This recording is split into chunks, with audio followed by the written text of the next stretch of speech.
So let's talk about fearlessness, because I receive quite a few emails about people telling me that they're going to follow their passion and do the thing they love to do or whatever it is when they become fearless. So now it seems they have this idea in their head that when they're fearless, then they can do what they love. And there's always some kind of idea stopping you from doing what you love or living your life in the way that excites you and interests you. And for this person, it was fearlessness.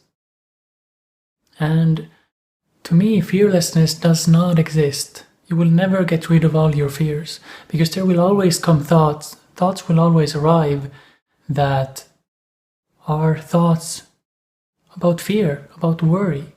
So it's not about getting rid of those thoughts as much as it is about how you relate to fear. Because I still have thoughts about fear and I still have thoughts coming even while doing videos like this, that I need to do things a certain way or whatever it is, and I just don't really pay attention to those thoughts. And the less you pay attention to those thoughts, the less you take them seriously because they hold no power. That's when you start becoming fearless, and that is how I view fearlessness. It's not living a life without fear, it's living in fear, but doing it comfortably and not really caring about fear, not being afraid of having fearful thoughts, and embracing both sides of life, both the fear and the joy, because that's when you can truly start feeling free. So it's not about being fearless in that way, in the way where you have no thoughts about fear. It's always about how you relate to your experience and to life. How do you react when you have thoughts that hold you back? So let's say you want to do what you love.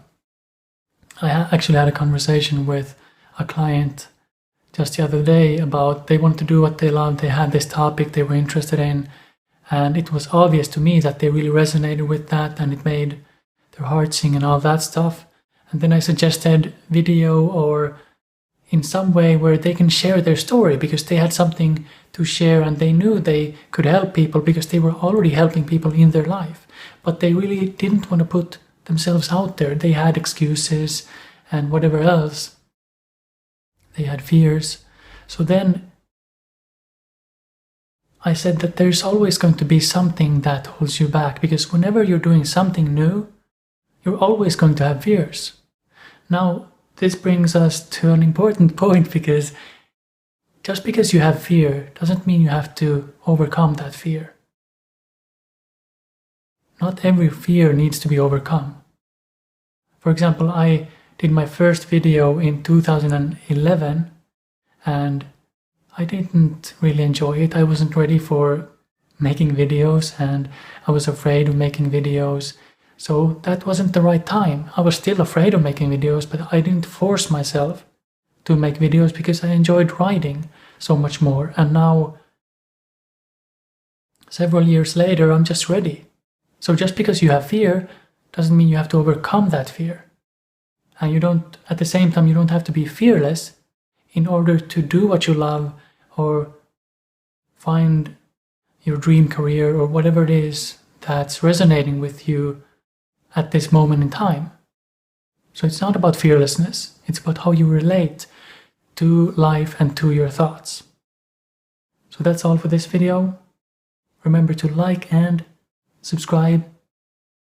Otherwise, bad things will happen. So I'll talk to you soon.